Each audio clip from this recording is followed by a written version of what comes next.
I have a lot of respect for Seth MacFarlane. I think he's a fantastic writer and one of the few classical liberals in Hollywood who is willing to call out both sides of the political aisle. He's not afraid to punch left and criticize the dominant cultural paradigm. Family Guy has always been a hilarious show, but recently it's become even more culturally relevant, with commentaries on the absurdity of political correctness, social justice warriors, millennials, and social media outrage culture and internet witch hunts. There's no denying that even the most ardent progressive would be hard-pressed to not see the humor and stupidity in their ideology when satirized in this way.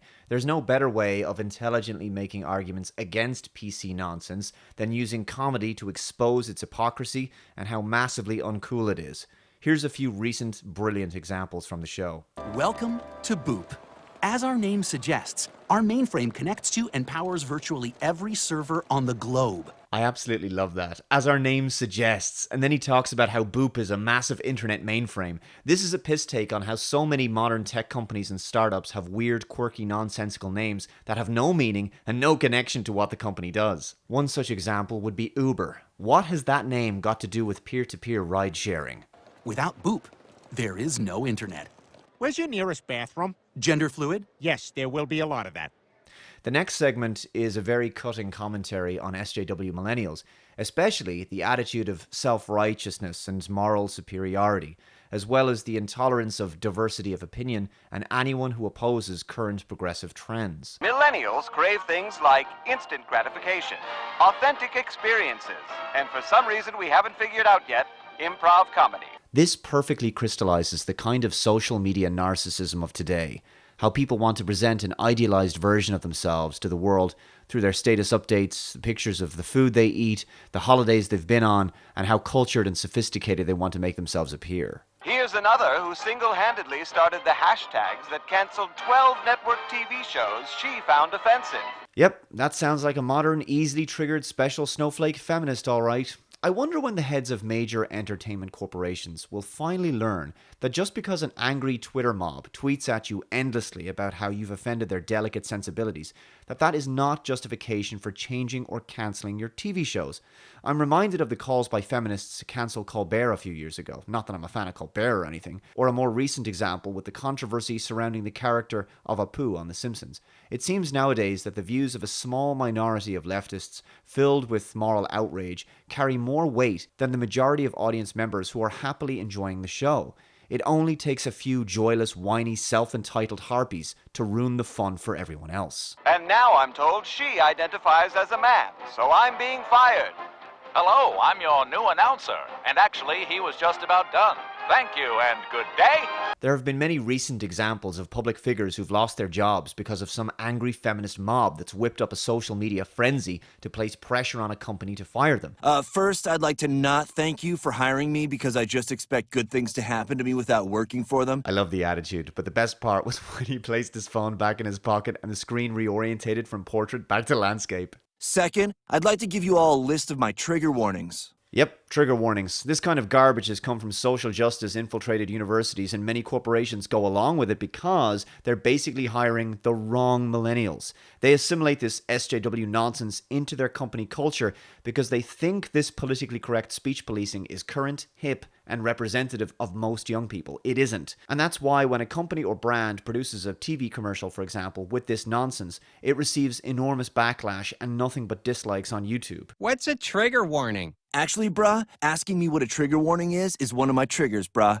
You can never win. Trigger warnings and microaggressions are part of an SJW's self-diagnosed PTSD. It gives them power over you because you have to watch every word you say for fear of walking on an eggshell that will send them into an apoplectic seizure. I feel traumatized, bruh. And now I'm tweeting about you, bruh. And now you're trending, bruh. And now your life is ruined, bruh. And now you're fired, bruh. Given what we're seeing on college campuses right now, this isn't that far away from being an accurate portrayal. Recently on my main channel, I covered a story about smartphone zombies. In Germany, one town decided to introduce ground-level traffic lights because addicted smartphone users are always looking down because their heads are buried in their phones. It's a sad state of affairs that people will sacrifice their safety and the safety safety of others just to remain connected on social media. Sorry, I was taking a selfie while shooting a Snapchat, while periscoping that Snapchat, while Instagramming latte art, while Shazamming The Weeknd, while streaming Master of None, while retweeting George Takei, while saying, "This wins the internet," while still being hashtag so bored. The lack of any real meaning beyond frivolous and shallow social media interactions and short-lived dopamine hits from notifications is sadly part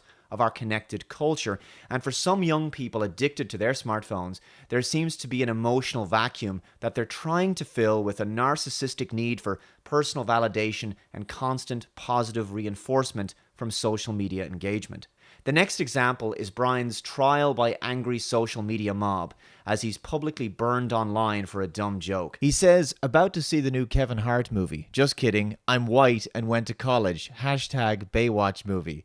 While he's in the theater, he receives a tsunami of Twitter backlash. This is the most disturbing part of current internet culture: the moral grandstanding, hyper-offense-taking, the pearl-clutching, and attempts to assert one's moral superiority over someone else who's been deemed a wrong thinker. The people who engage in these speech-policing activities are desperate to signal their moral virtue, and the way they do this is by identifying someone as being racist or bigoted and denouncing them publicly so as to make themselves seem superior. They feel especially vindicated when they have the backing of their peers and when they get to speak on behalf of a minority group, even going so far as to be offended for that minority group. By claiming someone else is an unclean heretic, they make themselves seem morally clean by comparison. It's such an odious tactic, especially when there's literally zero effort required and no social cost in doing so. They get to sit in the comfort of their couch and tweet how awful someone else is and receive positive validation, therefore feeling like a better human being.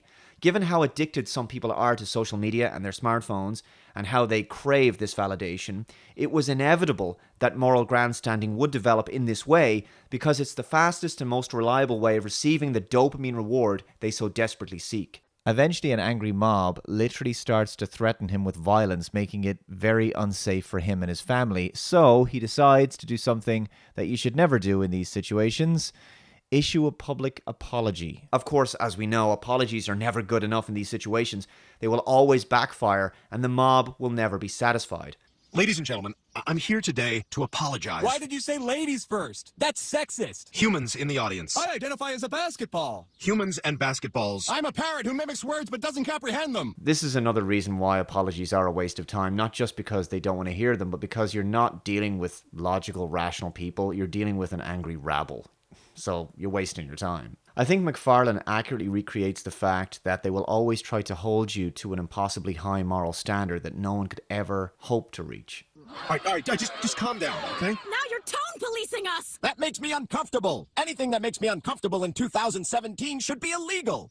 Yep, your free speech should end where someone else's feelings begin. You know what? Brian realizes there's absolutely nothing he can do right in this situation in the eyes of the mob, so he may as well tell them what he really thinks. I'm not a racist, all right? I just told a bad joke. There's a huge difference, but nobody on the internet ever takes the time to ask themselves, is this worth freaking out over? That really should be one of the 10 commandments of internet usage. Is this worth freaking out over Twitter? Usually it's not. Huh? You want to ruin my life? Then congratulations, you did it! Everybody hates me. I can't leave the house without getting harassed. No one will hire me. That was a problem before. Brilliant. I love Stewie. I can't turn on my phone without strangers telling me to kill myself. Isn't the internet just such a warm, loving, and happy place?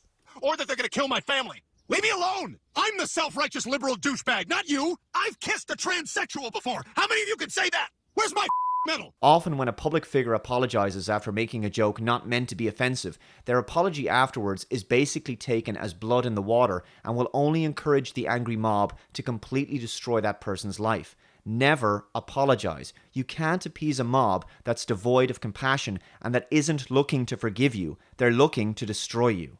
The final part is the most controversial, a commentary on the obsession of the mainstream media and indeed Hollywood with celebrating transgenderism with awards and honors. I am a woman, and always have been. Please honor me for my courage.